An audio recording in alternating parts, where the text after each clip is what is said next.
Hello दोस्तों, मैं Manish sir आप सभी को स्वागत करता हूं।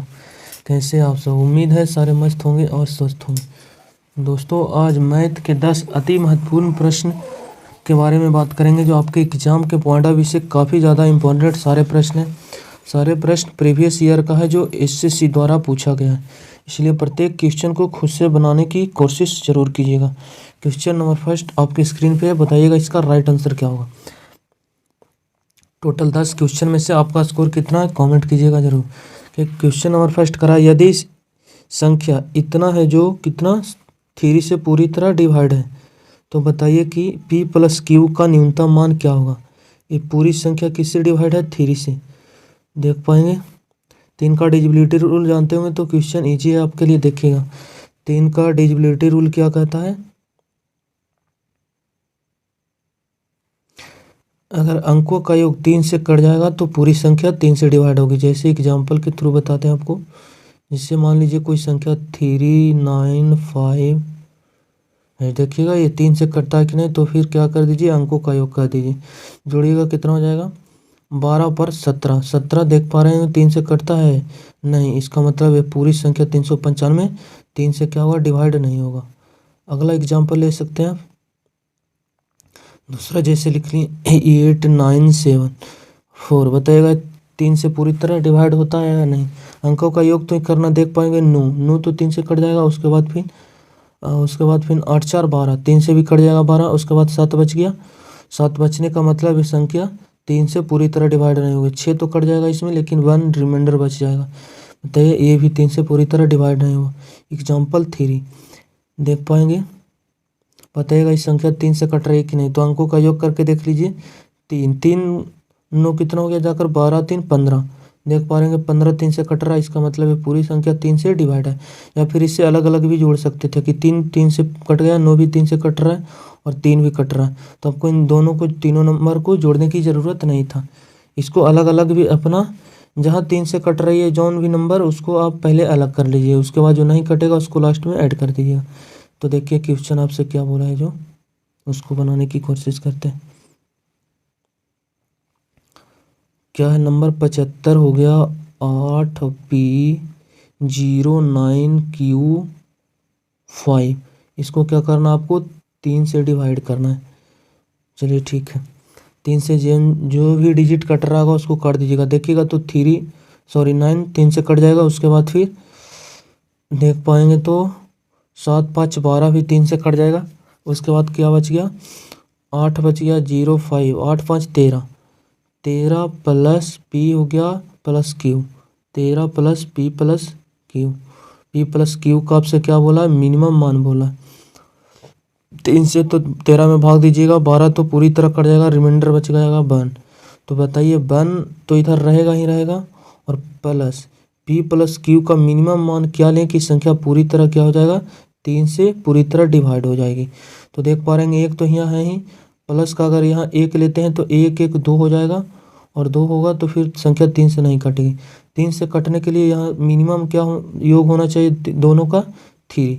एक यहाँ पहले से प्रेजेंट है, इसका मतलब p प्लस क्यू का मिनिमम हम क्या ले सकते हैं, 2, और एक तो पहले से ही था 3। देख पा रहे हैं, जोड़िएगा 3 से पूरी तरह डिवाइड हो जाएगी। इसका मतलब p प्लस क्यू का मान मिनिमम कितना ले सकते हैं, 2। ऑप्शन नंबर ए इसका करेक्ट आंसर हो गया। अगर मैक्सिमम मान की बात करें तो आप जानते होंगे p और q का मान क्या हो सकता है। p का मान 0 से 9 तक कुछ भी हो सकता है, और q का मान भी 0 से 9 तक कुछ भी हो सकता है, क्योंकि यहाँ 1 डिजिट के रूप में आएगा जो भी संख्या आएगी। जो मैक्सिमम के बारे में आपसे प्रश्न पूछता तो p प्लस क्यू का मैक्सिमम कितना ले सकते थे, यहाँ 9 रख सकते हैं मैक्सिमम, यहाँ भी 9। 9 3 18, और एक पहले से था 19। 19 3 से डिवाइड नहीं होगी, इसका मतलब p प्लस क्यू का मैक्सिमम मान तो हम 18 रख सकते हैं, लेकिन 18 एक पहले से था, जोड़ दीजिएगा 19 हो जाएगा, पर नहीं कटेगा। तो p प्लस क्यू का मैक्सिमम 17 लेना पड़ेगा। 17 में एक फिर जोड़िएगा 18, और 18 जानते होंगे 3 से पूरी तरह क्या है, डिवाइड है। इसका मतलब मैक्सिमम मान की अगर बात करता आपसे तो कितना हो जाता, 17, लेकिन आपसे पूछा कितना, मिनिमम, इसलिए 2 इसका करेक्ट आंसर हो जाएगा। ठीक है, या फिर से अलग अलग भी आप चेक कर पाते हैं, जैसे देखिए बता देते हैं आपको।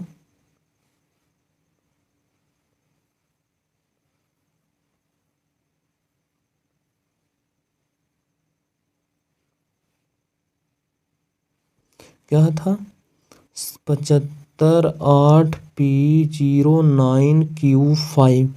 देखिएगा इसको जोड़िएगा तो कितना हो जाएगा, 9 5 14, 14 और 8 कितना हो गया, 22 27, 27 और 7 कितना हो गया, 27 7 हो गया जाकर के 34, प्लस ये वाला P प्लस क्यू इसको एक तरफ कर दिए और इसको 3 से हमें डिवाइड करना है।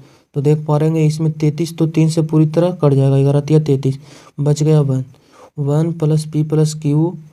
बताइए संख्या क्या है, 3 से पूरी तरह डिवाइड है।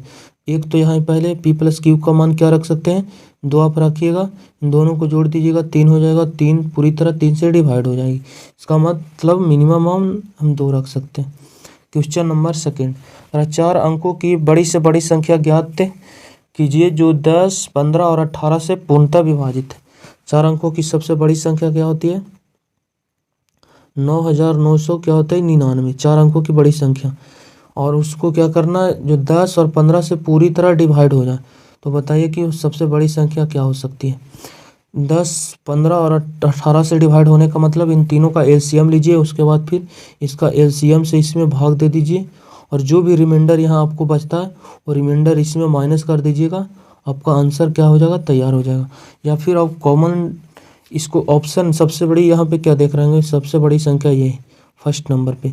सेकंड नंबर की बात करें तो 99,090 ए वाला सेकंड है। थर्ड में सबसे बड़ा क्या है, ऑप्शन नंबर ए। फोर्थ में है 9,000 ए वाला 90। इसका मतलब सबसे पहले आप इसको चेक कर लीजिए, करा 10 से 15 18 से डिवाइड होने का मतलब संख्या 10 से भी कटना चाहिए। एलसीएम का मतलब क्या हुआ, 10 से भी कटना चाहिए, 15 से भी और 18 से। ऑप्शन डी को अगर हम आंसर मानते हैं तो ये संख्या 10 से मेरा डिवाइड होना चाहिए। 10 का डिवाइड होने का मतलब इन डिजिट हमारा क्या होना चाहिए, 0। यहाँ 9 है, इसका मतलब 9,999 मेरा आंसर नहीं हो सकता। ऑप्शन नंबर अगर सी की बात करें, फिर सबसे बड़ा फिर सी है, 9,990 है। ये देख पाएंगे तो 9,900 ही है, इसको देख पाएंगे 9,090 ही है, इसलिए ऑप्शन नंबर फिर सबसे बड़ा क्या है, ऑप्शन नंबर सी। तो इसको चेक कर लीजिए। इसको फिर देखिए 10 से डिवाइड कीजिएगा तो यूनिट डिजिट क्या है, 0। इसका मतलब इस संख्या 10 से डिवाइड हो जाएगी। 15 की अगर बात करें, 15 में क्या 3 है और 5 है, तो 5 का डिविजिबिलिटी रूल कहता है इकाई अंक 0 या फिर 5 होना चाहिए। देखिए यहाँ 0 है, इसका मतलब इस संख्या 5 से क्या है, पूरी तरह डिवाइड है। तो अब फिर किसका कर लीजिए चेक, 3 का अगर बात करते हैं तो देख पाएंगे 3 का डिविजिबिलिटी रूल कहता है अंकों का योग 3 से कटना चाहिए। 3 हो गया, 9 9 दूनी 18 9 3 27, 27 देख पा रहे हैं अंकों का योग 3 से कट गया। इसका मतलब ये संख्या क्या है, 15 से भी पूरी तरह डिवाइड है। तो फिर एक ही नंबर बचता है, फिर क्या है 18 से आपको चेक करना पड़ेगा। 18 का मतलब क्या होगा, 18 में भी 2 कॉमन है, या फिर ले लीजिए 2 गुना 9 या 6 गुने 3 ले लीजिए। देखिएगा तो 2 का डिविजिबिलिटी रूल कहता है इसका इकाई अंक 0 या फिर सम संख्या होनी चाहिए। देख पा रहे हैं 0 क्या है, सम संख्या है, 2 से कट गया। और 9 का डिविजिबिलिटी रूल भी कहता है कि अंकों का योग 9 से कटना चाहिए। 9 का 9 18 9 3 27, 3 से 9 से कट गया, इसका मतलब संख्या 10 से भी कट गया, 15 से भी, 18 से भी। इसका मतलब मेरा राइट आंसर हो जाएगा ऑप्शन नंबर सी, क्योंकि संख्या तीनों से कट गया, इसका मतलब इसका right answer option number C ही होगा। या फिर आप इसको भाग देखकर भी आप निकाल सकते हैं, पर उससे आपको टाइम लग जाएगा क्योंकि इसका एलसीएम काफ़ी बड़ा आएगा। क्वेश्चन नंबर थर्ड, वह छोटी से छोटी संख्या ज्ञात कीजिए जिसे 1024 में जोड़ने पर ऐसी संख्या प्राप्त हो जिसे 3 4 5 और 6 से विभाजित करने पर कोई शेषफल ना बचे। मतलब 1014 में वह से छोटी संख्या स्मॉल नंबर या फिर स्मॉल डिजिट ले सकते हैं। स्मॉल डिजिट नंबर बताइए क्या होगा, अगर इसको जोड़ेंगे तो 3 4 और 5 से पूरी तरह क्या हो जाएगा, डिवाइड हो जाएगा। स्मॉल नंबर देख पा रहे हैं, सबसे स्मॉल सबसे छोटी संख्या बोला है आपको ऐड करने के लिए। इसमें सबसे छोटी हमको कहाँ दिखाई दे रहा है, ऑप्शन नंबर ए। सबसे पहले ऑप्शन ए को हम चेक करेंगे, उसके बाद फिर बी को करेंगे, फिर सी को करेंगे, फिर लास्ट में डी को करेंगे। चौथा नंबर पे डी। हम सारे प्रश्न को ऑप्शन से लेकर आपको बता रहे हैं। तो देख पा रहे हैं अगर 6 को लिखते हैं, इसमें 6 ऐड करते हैं, 6 ऐड कीजिएगा कितना हो जाएगा, 1020। उसके बाद देखिए 1020 क्या तीनों से कट रही संख्या। 3 का डिविजिबिलिटी रूल कहता है अंकों का योग, जोड़िएगा 1 2 3, इस संख्या 3 से कट गया। 4 की बात करें तो 4 5 20, लास्ट के 2 डिजिट 4 से कटना चाहिए। देखिए 4 से भी कट गया। 5 का डिविजिबिलिटी रूल इकाई अंक 0 या 5 होना चाहिए, 0 है, इस संख्या 5 से भी कट गया। 6 का डिविजिबिलिटी रूल कहता कि 6 को अधिक करो को प्राइम नंबर में तोड़िएगा तो 2 गुना 3, 2 का डिविजिबिलिटी रूल क्या कहता है, अंक को ये नंबर क्या होना चाहिए, सम संख्या। देख पा रहे होंगे सम संख्या, इसका मतलब 2 से कट गया, 3 से तो पहले से कट रहा था, इसका मतलब ये चारों नंबर से कट रहा है। 6 को जोड़ने पर इसका राइट आंसर हो जाएगा ऑप्शन नंबर सी करेक्ट। अगर 6 से या इसमें से किसी से भी ये संख्या नहीं कटता 6 जोड़ने पर, तो फिर ऑप्शन बी को हम चेक करते हैं, लेकिन ये चारों से डिवाइड हो गई, इसलिए इसका करेक्ट आंसर हो जाएगा ऑप्शन नंबर सी। अगर इसकी बात करें तो फिर एलसीएम लेके फिर आपको इसमें भाग देना पड़ता है 1014 में, ठीक है। क्वेश्चन नंबर 4 करा, इसका मान बताइए। 1 - 1/2 into 1 - 1/3 into 1 - 1/4 dot dot dot, इससे ही कहाँ तक गया, 23 तक गया। बताइए इसका करेक्ट आंसर क्या होगा। इस जीडी 2021 का पूछा हुआ प्रश्न। देखिएगा इसको हल कीजिएगा तो 1 लीजिएगा, इसका क्या, इसका एलसीएम हो जाएगा 2, फिर 2 में से 1 चला जाएगा, कितना हो जाएगा 1/2, इसका मान हो जाएगा। फिर कॉमन है, इसका मतलब मल्टीपल। चलिए ठीक है, आगे चेक कीजिए। इसका लीजिएगा एलसीएम कितना हो जाएगा 3, 3 में से 1 चला जाएगा 2, 2 बटा क्या हो जाएगा 3। अगर इसकी बात करें एलसीएम लीजिएगा 4 हो जाएगा, और 4 में से जब इसको 1 माइनस कीजिएगा 3, 3/4। इसी प्रकार आगे मेरा जाता रहेगा। और फिर लास्ट को बात करें तो इसका क्या आ जाएगा एलसीएम 23, और यहाँ फिर आएगा 23 में से 1 चला जाएगा 22, 22/23 होगा। तो आप ध्यान से देख पाएंगे क्वेश्चन को, तो 1/2 ऊपर है नीचे है, इसका मतलब 1/2 से क्या हो जाएगी, पूरी तरह 1 कट जाएगी। मल्टीपल है तो 3 से 3 कट जाएगा। देख पा रहे हैं नीचे वाले और ऊपर वाले एक अगला नंबर कट रहा है, 3 था सेकंड में, तो थर्ड वाले में ऊपर वाला 3 से कट गया। तो इसी प्रकार 4 भी कटेगा ऐसे, फिर 5 वाला कटेगा, 6 वाला इसी प्रकार। तो ये यहाँ पे 22 आएगा, वो इस 22 से कट जाएगा। यहाँ बच गया 1, यहाँ बच गया लास्ट में 23। इसका मतलब इसका जब हल कीजिएगा 1/23 इसका आंसर देगा, ऑप्शन नंबर सी इसका करेक्ट आंसर हो जाएगा, ठीक है। आगे भी इसी प्रकार बढ़ेगा तो 4 आएगा, यहाँ पे 4/5 हो जाएगा, फिर 5/6, तो 4 से 4 कटेगा, 5 से 5 इसी प्रकार। इसका फर्स्ट है तो इसका सेकंड, तो यहाँ पर 22 आएगा, तो इस 22 को काटेगा, यहाँ बच जाएगा 23, यहाँ बच जाएगा 1।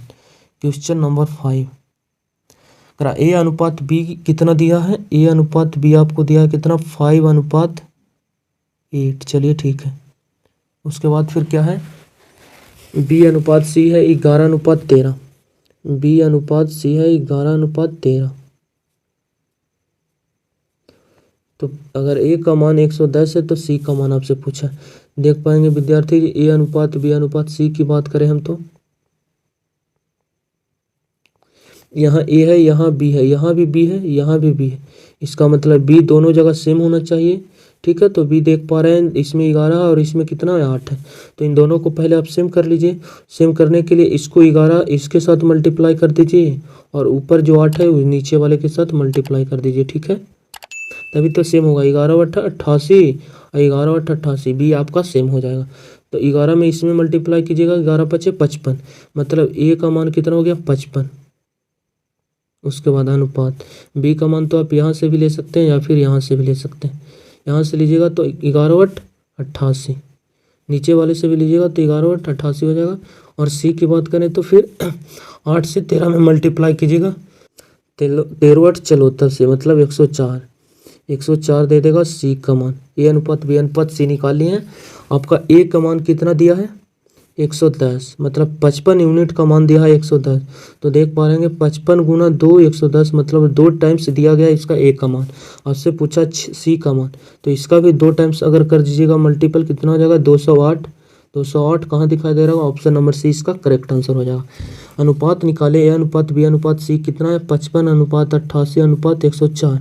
उस संख्या दिया था आपको कि ए का मान अगर 110 है, ए का मान कितना लाए थे हम, अनुपात 55, 55 यूनिट का मान आपको 110 है, तो जान रहे होंगे 1 यूनिट का मान कितना हो गया 2 हो गया।